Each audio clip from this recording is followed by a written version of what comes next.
کچھ فقراء اور مسکین لوگ رسول اللہ صلی اللہ علیہ وسلم کی خدمت میں حاضر ہوئے اور آ کر کے عرض کیا کہ امیر اور رئیس لوگ سبقت لے جا چکے ہیں،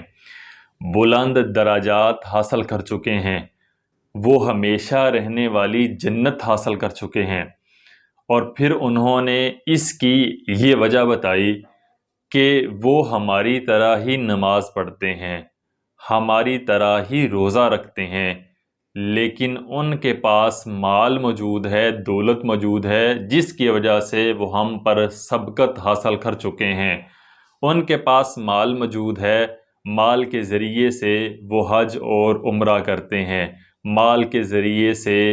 وہ جہاد کرتے ہیں، مال کے ذریعے سے وہ صدقہ اور خیرات کرتے ہیں۔ یعنی ان کی مراد یہ تھی کہ ہمارے پاس مال موجود نہیں ہے، جس کی وجہ سے نہ ہم حج کر سکتے ہیں، نہ ہم عمرہ کر سکتے ہیں، نہ ہم جہاد کر سکتے ہیں، اور نہ ہم صدقہ اور خیرات کے ثواب کو پہنچ سکتے ہیں، کیونکہ ہمارے پاس مال ہی موجود نہیں ہے۔ تو رسول اللہ صلی اللہ علیہ وسلم نے ان مسکین اور فقراء لوگوں کو ایک ایسا عمل بتایا جو بندہ اس پر عمل کر لیتا ہے، اس کو اپنی زندگی کا معمول بنا لیتا ہے، یقیناً اس آدمی کو حج سے زیادہ اجر و ثواب حاصل ہوتا ہے، عمرہ کے اجر سے زیادہ اس کو اجر و ثواب حاصل ہوتا ہے، جہاد کے اجر سے زیادہ اس کو اجر ملتا ہے، صدقہ اور خیرات کرنے سے زیادہ اس آدمی کو اجر و ثواب ملتا ہے جو بندہ یہ عمل اپنا لیتا ہے۔ تو رسول اللہ صلی اللہ علیہ وسلم نے ان فقراء لوگوں سے کہا، میں تمہیں ایک ایسا عمل بتاتا ہوں، اگر تم اس کی پابندی کرو گے تو تمہارے مرتبہ تک کوئی بھی نہیں پہنچ سکتا، یعنی تمہارے ثواب تک کوئی بھی نہیں پہنچ سکتا،